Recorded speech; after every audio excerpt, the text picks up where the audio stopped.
Krishterizmi dhe judaizmi, hebraizmi. Pasi që është sqaruar gjendja fetare e arabëve adnanie para paraqitjes së Islamit, duke treguar se ishin idhujtar, është koha e vërtetë të tregohet diçka edhe për pozitën e atëhershme të krishterimit dhe judaizmit në jug dhe në veri të gjirit arabik, me qëllim që të arrihet pasqyrimi i plot mbi gjendjen dhe situatat që mbretëronin në këtë rajon. Pas plotësimit të pasqyrimit lidhur me këtë pyetje, do të kuptojmë se në mesin e njerëzve të cilët jetonin në kadishullin arabik, por edhe të gjithë njerëzve kudo në botë, u shfaq nevoja e madhe për Islamin, sepse asnjëri nuk mund ta plotësojë personalitetin e tij, e as që mund të ketë sukses në jetën e tij, përveç nëse i dorëzohet Islamit me përkushtim dhe bëhet musliman. Krishtërimi. Ibn Isaku shënon hadithin të cilin e transmeton Veh bin Munebih, lidhur me atë se si ka arritur krishtërimi në Nejran, vend i cili gjendet në Yemen, nga ana jugore e Mekës, dhe thot: Një njeri me emrin Fejmijun, përndryshe me prejardhje nga Shami, ndiqte fenë e Isaut alayhi selam dhe ishte shumë i mirë dhe fetar, ndaj edhe Allahu e kishte nderuar me shumë keramete. Vendasi i tij, i cili quhej Salih, e donte shumë, për herë shoqëronte dhe nuk ndahej prej tij. Kur Fejmijuni u bë i njohur me devotshmërinë dhe karametet e tij, dhe kur lajmi për të u shpërnda, ai bashkë me shokun e tij e lëshoi Shamin dhe u nis për në Arabi. Në këtë rrugtim u sulmuan dhe u robëruan, e më vonë u shitën si robër dhe përfunduan në Nejran. Banorët e këtij qyteti, sikur edhe arabët e tjerë, ishin idhujtar, e adhuronin një palmë tek e cila vinin një herë në vit, në një kohë të caktuar sakt, dhe tek ajo varnin veshjet më të mira dhe stolit më të shtrenjta të grave. Fejmijunin e bleu njëri nga fisnikët e dalluar të Nejranit, i cili së shpejti tek ai vëreti diçka shumë të çuditshme. Pra, pasi binte mbrëmja, Fejmijuni ngrihej dhe falte namaz nate dhe atëherë gjithë shtëpia shkëlqente nga drita. Kjo e habiti dhe e fascinoi pronarin e tij, andaj e pyeti se çfarë feje po pasonte, ndërsa Fejmijuni u përgjigj se po ndiqte fenë e Isaut alayhi selam dhe i sqaroi se besimi i banorëve të Nejranit ishte i gabuar. Mandej sqaroi besimin e vërtet, duke mësuar se Allahu i madhëruar është Zoti i vetëm dhe i vërtet, dhe se vetëm ai meriton të adhurohet, kurse pallma të cilës i referohen dhe i falen banorët e Nejranit nuk është në gjendje të sjellë kurrfar dobije e as të largojë kurrfar dëmi. Gjithashtu i tha se Allahu, nëse e lut që ta rrëzojë dhe ta shkatërrojë atë palmë, ai do ta plotësojë lutjen e tij, gjë e cila edhe ndodhi. Fejmijuni e luti Allahun e madhëruar që ta shkatërrojë atë palmë, pas së cilës filloi një furtunë e madhe, e cila palmën e shkuli nga rrënja. Duke parë gjithë këtë, pronari Fejmijunit, përndryshe fisnik i njohur, e pranoi fenë e Isaut alayhi selam, kurse prej tij morë mësim edhe shumë të tjerë. Kështu feja e Isaut alayhi selam arriti në Nejran. Mirëpo me kalimin e kohës në këtë fe u futën në risi dhe lajthitje të lloj-llojshme, të cilat në thelbe ndryshuan fenë e vërtet, me të cilën kishte ardhur Isai alayhi selam, dhe ajo u deformua dhe u shndërrua në atë e cila do të bëhej e njohur si krishtërim. Kurse krishtërimi në thelb nuk është asgjë tjetër përpos shtrëmbërim dhe lajthitje, e cila si e tillë u shpërnda nëpër botë. Këtu është e rëndësishme të përmendet edhe diçka. Njeriu me emrin Abdullah bin Samir, i cili gjithashtu ishte pasuesi i fesë së Isaut alayhi selam si robi i Allahut, ka luajtur rol të rëndësishëm në përhapjen e saj në tërë Nejranin. Lidhur me të, në vazhdim do të rrëfejmë një ndodhi. Kur feja e Isaut alayhi selam u përhap në atë rajon, sundimtari i tij e thirri Abdullah bin Samirin dhe i tha: Ti i ke prishur dhe prapsuar banorët e vendit tim. E ke ndryshuar fentimja dhe të parëve të mi, andaj për këtë do të mundoj me mundime të mëdha. Sundimtari kanosjen e tij e çoi në vend duke e munduar Abdullahun me mundime të ndryshme. Mirëpo në çfarëdo lloj mënyre që mundoi ta mbyste, kjo nuk i shkonte për dore. Abdullahu atëherë i tha: Me të vërtet, nuk do të mundesh të më vrasësh, derisa të pranosh se vetëm Allahu është Zot i vërtet. Sundimtari kështu edhe veproi dhe me një të rënë e vrau Abdullahun, por në të njëjtin moment, edhe ai si i prer, ra i vdekur në tokë. Kjo ndodhi ishte njëra nga arsyet që banorët e Nejranit të pranojnë fenë e Isaut alayhi selam. Më vonë në mesin e tyre janë paraqitur risi, si dhe veprime të shumta të shëmtuara, kështu që feja origjinale e Isaut alayhi selam plotësisht ka ndryshuar. Ky ishte fillimi i krishtërimit klasik në Nejran. Pasi që në sundim erdhi Dhunuvas el Himeri, i cili ishte besim hebre, duke parë se banorët e Nëxranit ishin pasues të fesë së Isait alayhis salam, i thirri që të kalonin në fenë e tij, gjë të cilën ata e refuzuan. Me qëllim që t'i detyronte që t'i nënshtroheshin urdhrit të tij dhe të pranojnë hebraizmin, urdhëroi që të hapen hendeqe në tokë dhe në to dogji një numër të madh të banorëve të Nëxranit. Por edhe përkundër kësaj asnjëri prej tyre nuk ju nënshtrua. Këto ndodhi dhe pjesëtarët e kësaj ngjarje i përmend Allahu në Kur'an në surën Buruj, ndërsa i ka përmendur edhe i dërguari i tij, paqja dhe mëshira e Zotit qofshin mbi të, në hadithet e tij. Njëri prej atyre që e kanë hedhur në hendek, të stërmbushur me zjarrin e tërbuar, ishte njeriu me emrin Devs, i cili në një farë mënyre arriti të shpëtojë. Shkoi te sundimtari Bizantinas dhe e luti për ndihmë kundër Dhunu Vasit, i cili kishte vrarë vëllezërit e tij të fesë. Sundimtari Bizantinas i kishte shkruar letër sundimtarit Abisinas, i cili po ashtu ishte i krishter, duke e lutur që ta ndihmonte këtë njeri. Sundimtari Abisinas ju përgjigj lutjes së sundimtarit Bizantinas, kështu që Devsit i dorëzoi një batalion të ushtrisë së tij prej 70.000 njerëzish. Kjo ushtri arriti ta mund Dhunu Vasin, kurse pas vdekjes së tij e mori kontrollin mbi gjithë të rajon dhe në të e ngriti sundimin e tij. Në balë të armatës Abisinase, gjënde njeriu me emrin Eriat, kurse zëvendësi i tij quhej Ebreha. Ata të dy më vonë ishin ndeshur rreth sundimit mbi këtë rajon dhe nga kjo ndeshje, Ebreha doli si fitimtar, duke e vrarë Eriatin. Ebreha bëhet sundimtar absolut i këtij rajoni, duke gëzuar për krahjen dhe mbështetjen e sundimtarit të Arabisë. Hebraizmi. Hebraizmi si fe nuk mbeti gjatë në Yemen, kurse arsyet për këto do t'i përmendim shkurtimisht. Kur Dhunu Vasi, i cili kishte prejardhje nga dinastia e Tebabëve, e sundoi pjesën e Nëxranit, me vete si shoqërues kishte edhe 2 rabin hebre. Ata e ftuan në hebraizëm, gjë të cilën ai e pranoi dhe u bë pasues i devotshëm i asaj feje. Të krishterët të cilët banonin këtë rajon, i mundonte dhe i kishte trajtonte, sikur që tani më edhe e kemi përmendur, kurse sundimi i tij mori fund dhe humbi nga dora e Abisinasve, Eriatit dhe Ebrehas, për të cilët gjithashtu bëm fjalë më lart. Përpos kësaj, hebraizmi megjithatë u mbeti disa pjesëve veriore të gjirit arabik, në vendet Fedek, Tema dhe Hajber, si dhe në Medine, e cila atë kohë mbante emrin Jethrib.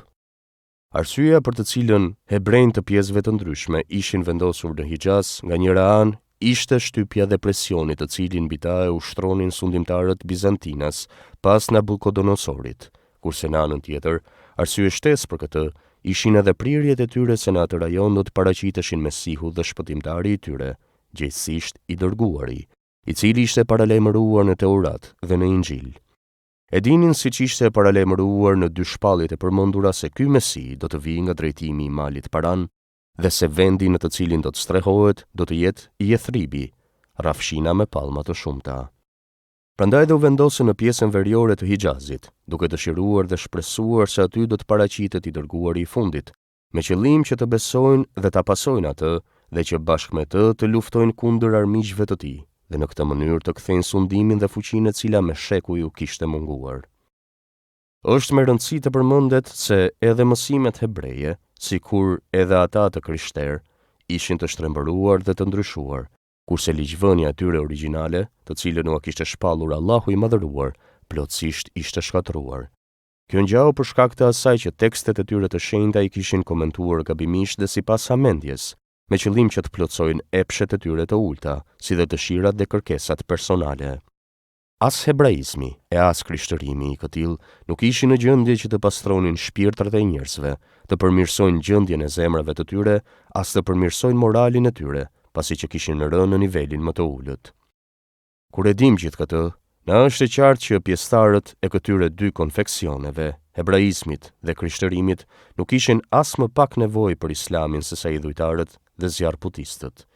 Hebrejt madje kanosnin idhujtarët, duke u thënë që e pritnin Mesihun të dërguarin, koha e të cilit kishte ardhur dhe i cili sapo nuk ishte paraqitur. Flisnin fjalë të tilla si këto më poshtë. E kur të paraqitet, ne do ta besojmë dhe me të kundër juve do të luftojmë. Allahu i madhëruar lidhur me këtë në Kur'an thot: E që para se të vinte, e kërkonin ndihmën e tij kundër mosbesimtarëve, e mohuan atë Muhamedin që e njihnin kur u erdhi, pra mallkimi i Allahut qoftë kundër mosbesimtarëve. El Bekare 89. Mësime dhe porosi. 1. Hebraizmi dhe krishterimi nuk ishin të përhapur në gjithë gadishullin arabik përpara paraqitjes së Islamit, por ishin nën hijen e idhujtarisë. 2. Periudha në të cilën në rajonin e Nexhranit u përhap interpretimi drejt për drejt i krishterimit, ose më mirë të themi interpretimi i fesë me të cilën kishte ardhur Isa alayhi salam, ishte shumë e shkurtër. Prandaj, për shkak të kësaj, edhe nuk arriti që të përhapej në tërë gadishullin arabik. Shpejt pas kësaj, dhe për një periudhë shumë të shkurtër, në krishterim do të futet destruksioni dhe shumë gjëra të tjera të shëmtuara, dhe si e tillë nuk do të jetë i shkatët që të përmirësojë gjendjen e njerëzve dhe të tregojë rrugën e drejtë. 3. Hebraizmi në gadishullin arabik arriti vetëm atëherë kur forma e tij burimore u ndryshua dhe u shtrembërua, kështu që ky version i shtrembëruar i judaizmit nuk mundte t'ju shërbente as hebrejve në vendlindjen e tyre të re, e posaçërisht jo arabëve, në vendin e të cilëve ishin vendosur hebrejt. 4. Duke ditur se sa janë shtrembëruar dhe ndryshuar këto dy fe qiellore, hebraizmi dhe krishtërimi, dhe duke pasur parasysh shkallën e lajthitjes e cila ishte, presonte tek idhujtarët dhe zjarrputistët në çdo aspekt. Na bëhet e qartë se në çfarë nevoje ishte e tërqenia njerëzore për religionin e ri, i cili do të përmbushte dhe pastronte shpirtrat njerëzor, do të përmirësonte dhe perfeksiononte moralin e tyre, dhe përmes të cilit do të arrijë të vijë lumturia dhe harmonia në këtë jetë dhe në botën tjetër. Pikërisht, një gjë e këtill, me ndihmën e Allahut, shumë shpejt do të ndodhë. Besim drejtët. A ka pasur hunefa me besim të pastër në trojet arabe? Fatkeqësisht, atë kohë, për shkak të situatës dhe rrethanave specifike, nuk ishte besim drejt. Gjithsesi, persona që besonin në mënyrë të drejtë Allahun dhe që e adhuronin sinqerisht, ashtu sikur që ai me ligjin e tij u kishte përcaktuar. Mirpo, ndoshta njeriu me emrin Zeid bin Amr bin Nufail, të njëjtin për të cilin i dërguari alayhi salam ka thënë, me të vërtet ai, në ditën e gjykimit do të ringjallet si popull i veçantë, do të mundeshim ta radhitnim në grupin e atyre njerëzve që i quajmë besim drejt. Zeidi u rrente veprat që i vepronin idhujtarët, dhe haptas propagandonte se si besimi i Kurejshve ishte lajthitje e madhe, duke u thënë: Pasha atë në dorën e të cilit është shpirti i Zeid bin Amrit, në mesin tuaj nuk ka njeri përpos meje, i cili është në fenë e Ibrahimit. Muhammed bin Ishaku, rrëfenësi i Zeidi, i biri Zeid bin Amr bin Nufailit dhe Omer bin Hatabi, kanë pyetur sa mund të bënin istikfar, kërkim falje për Zeid bin Amr bin Nufailin, kurse ai u pati thënë: Po, mundeni, ai, Zeid bin Amr bin Nufail, në ditën e gjykimit do të ringjallet si popull i veçantë. Zeidi nuk kishte arritur ardhjen e Muhamedit alayhi salam, kishte ndërruar jetë para pejgamberisë së tij. Vërtetimin e tezës se atë kohë në mesin e arabëve nuk ishte besim drejt, e gjejmë në hadithin të cilin e shënon Muslimi në Sahih, në të cilin transmetohet se i dërguari alayhi salam ka thënë: Allahu i ka shikuar banorët e tokës dhe të gjithë i ka urryer, edhe arabët edhe të tjerët, përpos një numri të vogël të pasuesve të librit, Elhul Kitabët. Ky hadith më së miri vërteton qëndrimin ton se Muhamedi alayhi salam është dërguar në mesin e arabëve në kohën kur nuk ka pasur asnjë njeri në mesin e tyre që të ndjek fenë drejt dhe që adhuronte Allahun në mënyrë të drejtë. Sa u përket hebreve dhe të krishterëve, në mesin e tyre kishte disa që në mënyrë të drejtë adhuronin Allahun e madhëruar, duke e ndjekur fenë e Musait dhe Isait alayhimus salam. Mirë po ishin shumë pak, ashtu që nuk mundeshin dhe aq të ndikonin në gjendjen e përgjithshme, e as të bënin diçka konkrete në çështjen e përmirësimit të situatës dhe tregimit të rrugës së drejtë. Zeid bin Amr bin Nufail, në disa vargje të tij, ka shprehur besimin dhe monoteizmin e tij. Një apo një mizota të adhuroj, kur faktet në pa të dalin, unë i lëshova të dy, Latin dhe Uzan. Kështu vepron njeriu i vendosur dhe i urtë, Usa nuk e besoi as pjellat e tij, e as që do të vizitoj idhujt e Benu Amrit. Nuk besoj as Hubelin, edhe pse Zot e kishim, shumë herët, kur mend në kokë nuk kishim. Sa i përket Vereka bin Nufailit, ai ishte i krishter. Më saktësisht e ndiqte fenë e drejtë dhe të pandryshuar të Isait alayhi salam, kurse ka vdekur pak kohë para se të fillonte misioni islam. Kur bëhet fjalë për Ubejdullah bin Jahsh bin Riabin, është e vërtet se ai në fillim e pranoi islamin sepse ai arriti profecinë e Muhamedit alayhi salam. Mirë për më vonë, në Abisini, ku bashkë me sahabët e tjerë, kishte bërë hijretin, hoqi dorë nga islami dhe e pranoi krishtërimin. E kishte lënë bashkëshorten, Umu Habiben, të bijën e Ebu Sufjanit, me të cilën më vonë për shkak të mëshirës ndaj saj, u martua Muhamedi alayhi salam, kurse përfaqësuesi i saj me rastin e martesës ishte Asham Nejashi, sundimtari i Abisinasve, Allahu i dhasht mëshirën e tij. Është mirë të përmendet edhe Uthman bin Hudhairithi, i cili përfundoi në Sham kur e pranoi krishtërimin, e pas kësaj ishte bërë i afërt me Kajserin, sundimtarin bizantinas, i cili gjithashtu ishte i krishterë. Në lidhje me 4 njerëzit e përmendur, transmetohet që edhe në kohën para islamike, i gjykonin Kurejshët lidhur me idhujtarinë e tyre dhe se haptas kishin pranuar se ndiqnin fenë e Ibrahimit alayhi salam.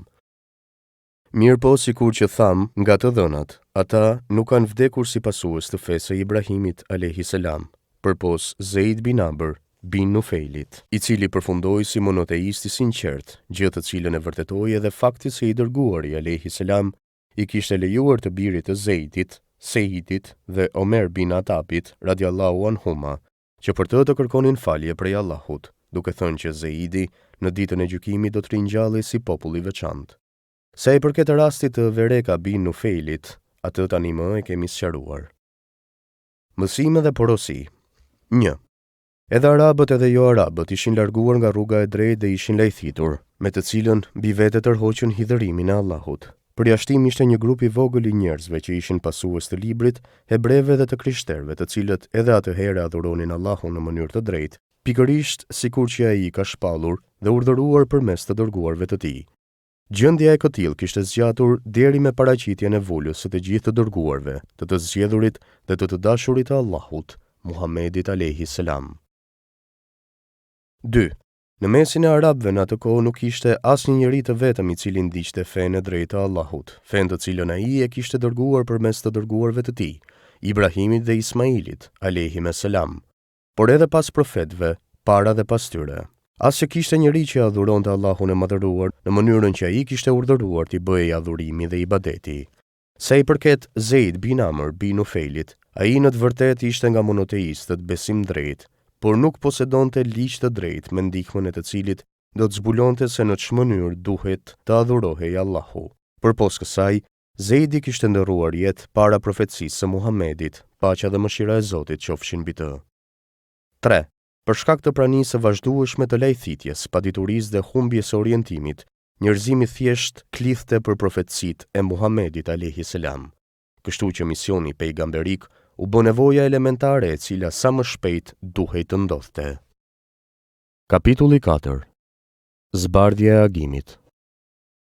Një nga ligjet e përgjithshme të Allahut, i cili mbisundon në tërë kozmosin, është edhe ai që thotë se pas problemit vjen zgjidhja, pas errësirës vjen drita dhe pas vështirësisë vjen lehtësimi. Pas errësirës më të errët, e cila kishte kapluar tërë gjininë njerëzore, dhe pas errësirës së idhujtarisë, mosbesimit, padrejtësisë, të keqes dhe mashtrimit që mbisundonte mbi njerëzit, Allahu i madhëruar i kishte shikuar dhe që të gjithë i kishte urryer, edhe arabët, edhe të gjithë të tjerët, përpos një numri të vogël të pasuesve të librit. Pikërisht në këto çastet më të errta të gjinisë njerëzore, filluan të paraqiten rrezet e para të shfaqjes së agimit, duke paralajmëruar ardhjen e shpejtë të dritës së Muhamedit alayhi salam, e cila do të shkëlqente, do të mbulonte të gjithë horizontin dhe do të largonte errësirën. Andaj këtu, lexues të nderuar, do të paraqesim disa lajme përgëzuese të cilat njëra pas tjetrës, mu sikur yjet në natën e errët, kanë filluar të paralajmërojnë se agimi i profecisë së Muhamedit alayhi salam së shpejti do të agonte. Duaja e Ibrahimit dhe Ismailit alayhimes salam.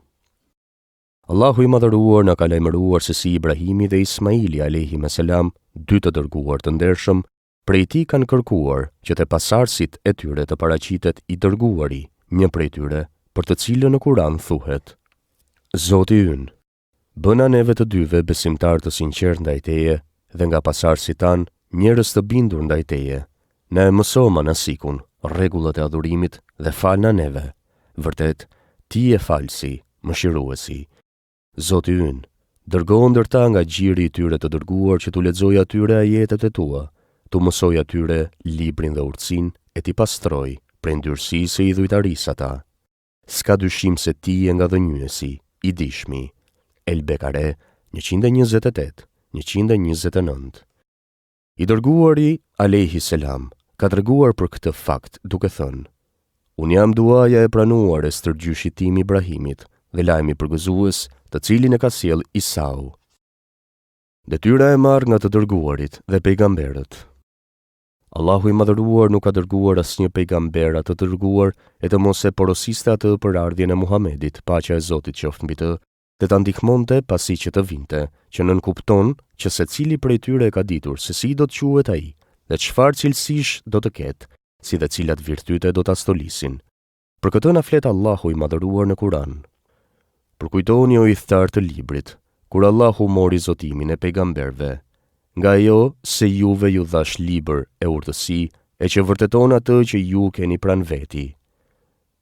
Tha Allahu, a pranuat, a e morët si për obligimin tim, ata thanë, ne e pranuam.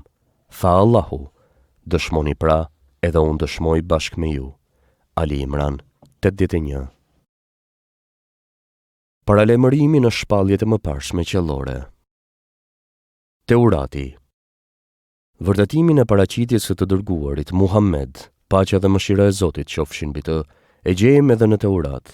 Argument për këtë është transmetimi të cilin e shënon Buhariu, në të cilën theksohet se Abdullah bin Amr bin Asi ka thënë: Në Teurat kam gjetur disa atribute dhe përshkrime të Muhammedit, paqja e Zotit qoftë mbi të. O pejgamber, ne të kemi dërguar si dëshmitar dhe si njeri që do të sjell lajme të gëzueshme dhe si të dërguar i cili do të tërheqë vërejtjen dhe si mbrojtës dhe ruajtës i të pashkolluarve. Ti je rob dhe i dërguar i im.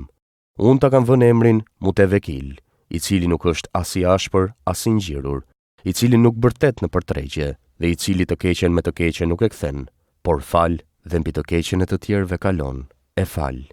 Allahu nuk do e marr, nuk do e vdes derisa populli i lajthitur nuk drejtohet në rrugën e drejtë, dhe derisa sytë e tyre të verbër nuk shikojnë dhe veshët e tyre të shurdhët të dëgjojnë, dhe derisa zemrat e tyre të shpërfillura të udhëzohen, e gjithë kjo për shkak se do të shqiptojnë fjalët La ilahe illallah, nuk ka Zot që meriton adhurimin pos Allahut.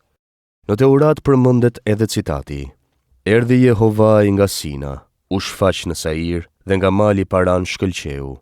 Ligji për të rirë 33:2. Ardhjen nga Sinaja e komentojmë si dhurim i Teuratit ndaj Musait alayhi selam. Shfaqjen nga Sairi është dhurimi i Injilit ndaj Isaut alayhi selam, kurse shkëlqimi mbi malin Paran është zbritja e Kuranit për Muhammedin, paqja dhe mëshira e Zotit qofshin mbi të, sepse mali Paran është emërtimi i vjetër për malet përreth Mekës. Në Teurat gjithashtu thuhet: Do t'u angrit të dërguari në mesin e vëllezërve të tij, sikur që je ti. Do të vë fjalët e mia në gojën e tij, që t'u thot gjithçka që urdhëroj. Ligji për të rirë 18. Ai në gojën e të cilit Allahu i madhëruar ka vënë fjalët e tij, nuk mund të jetë askush tjetër përpos Muhammedit, paqja e Zotit qoftë mbi të, sepse ai ishte që pranonte shpalljen dhe mësonte Kuranin përmendësh. Ai ishte që Kuranin shumë shpesh e citonte, ai ishte që ftonte në vërtetësinë kuranore, në udhëzim dhe në mirësinë me të cilën kishte ardhur. Injili.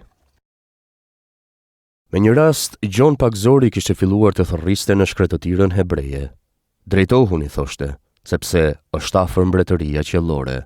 Ungjilli sipas Mateut 3:2. Fjalët sepse është afër mbretëria qiellore janë aluzion mbi të dërguarin Muhammed, paqja e Zotit qoftë mbi të, dhe lajmi përgëzues për paraqitjen dhe ardhjen e tij të afërt, sepse ai do të udhëheqë sipas ligjit qiellor, gjithsesi sipas shariatit të Allahut. Në Ungjill theksohet se Krishti ka thënë: Mbretëria qiellore është si fara e sinapit, të cilën e merr dikush dhe e mbjell në arën e tij. Ajo padyshim që është fara më e imët, po kur rritet, bëhet më e madhe se çdo bim tjetër. Ungjilli i Mateut 13:31-32. Këtë paralajmërim gati se në formën e njëjtë mund ta lexojmë edhe në Kur'an. Përshkrimi i cilësive të tyre është në Teurat, dhe po ky përshkrim është edhe në Injil. Ata janë si një fare mbjell, ku mbin filizi i vet, e ai trashet, përforcohet dhe qëndron në trungun e vet. Ajo e mahnit mbjellsin. Allahu i shumoi për t'u ashtuar me ta mllefin jo besimtarve. El Feth 29. Po ashtu përmendet se Krishti ka thënë: Por ju them të vërtetën, është më mirë për ju që unë të shkoj, sepse po të mos shkoj, mbrojtësi nuk do të vijë te ju. E kur ai të vijë, do t'i tregoj botës se çka është gabim, çka është e drejtë e çka bindje. Ungjilli i Gjonit 16:7-8.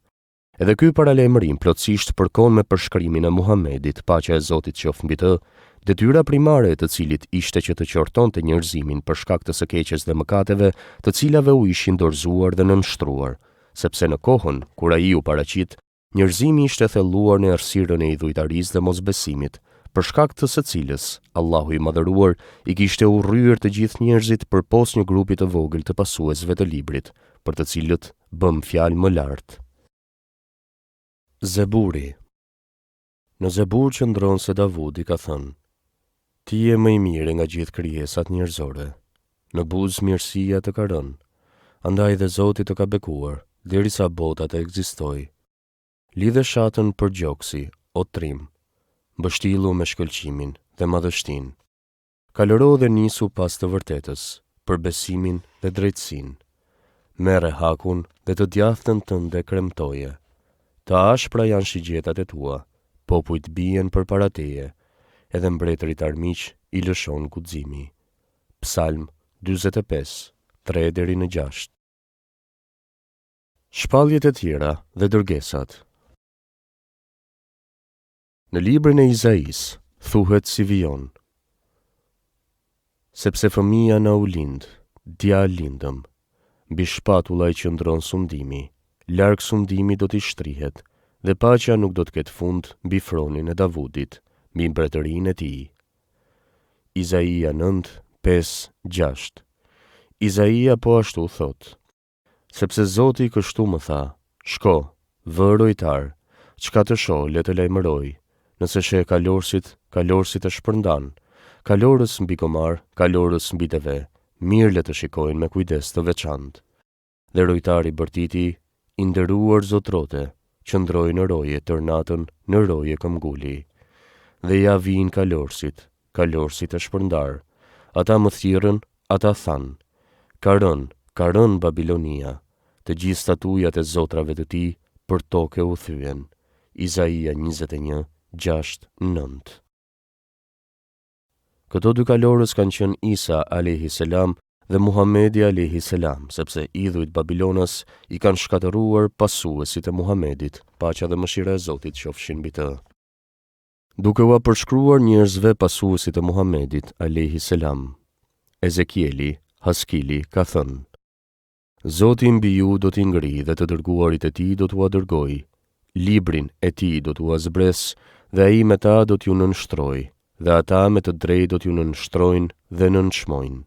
Do të paraqitet te pasarësit e kajdarve dhe do të jetë nga popull tjetër. Me ta do të jenë ëngjëjt të gjithë mbi kuaj të bardhë, e me vete armë do të mbajnë, dhe do t'ju rrethojnë, dhe ju në fund në zjarr do të përfundoni. Danieli ka thënë: Më është paraqitur ëngjëlli në formën e një të riu me një fytyrë shumë të bukur, ndaj tha: Qoftë mbi ty paqja dhe shpëtimi, o Daniel. Zoti ka thënë: Pasardhësit e Izraelit më hidhëruan, sepse janë gazëllyer dhe se zotat të tjerë për krah meje adhuruan. Pas diturisë që u ishte dhënë, në padituri kishin rënë, dhe pas sinqeritetit, gënjeshtrës i janë dhënë. Prandaj kam lejuar që Nabukodonosuri t'i mbisundoj, meshkujt e tyre t'i vras, familjet në robëri t'u ndëshkoj. Jerusalemin, qytetin e tyre të shenjtë u ka rënuar, librat u ka djegur, dhe secili që pas ti ka ardhur në të njëjtën mënyrë është sjell. Unë nuk jam i kangur prej tyre, dhe mbi veprimet e tyre nuk do të kaloj, as mëkatet nuk u fal, vazhdimisht të mundur dhe të nënçmuar do të jenë. Nën hidhërimin tim, vazhdimisht do të jenë derisa Mesihun, të birin e Maris, virgjëreshës së pastër tua dërgoj, pasardhjes së të cilit mallkimi dhe hidhërimi i mbi ta vetëm që do të vërtetohet. Pandal do të jenë të mallkuar, të nënçmuar dhe të mirë derisa tu dërgoj të dërguarin nga trungu i Ismailit. Me lajmin për lindjen e këtij të dërguari, edhe Haxhereja është gëzuar. Asaj dy ëngjëj ja kam dërguar që t'ja sjellin lajmin e gëzueshëm për ardhjen e tij. Unë atij të dërguari shpalljen do t'ja jap, edhe për emrin e gjërave do ta njoftoj dhe me frikë respekt ndaj Zotit do ta stolis. Bamirësia do të jetë cilësia e tij, frikë respekti brëndësia e tij, kurse fjala e tij do të jetë vetëse e vërteta. Ndershmërinë ka të lindur, modestia është rruga e jetës së tij, kurse maturia është rruga në për të cilën hapëron. Do t'i tregohet nder, ndaj do t'ja jap librin, i cili shpalljet e mëparshme do t'i vërtetoj, por edhe diçka prej atyre librave do të shfuqizoj dhe derogoj. Do ta ngrehet vetja në shumë sfera qiellore, dhe nga njëri qiell në tjetrin ai do të fluturoj, derisa të më afrohet. Mandej, me përshëndetjen e paqes do ta përshëndes dhe fjalët e mia do t'ja shpall. Pas kësaj në mesin e robërve të mi të lumtur dhe të kënaqur do ta kthej.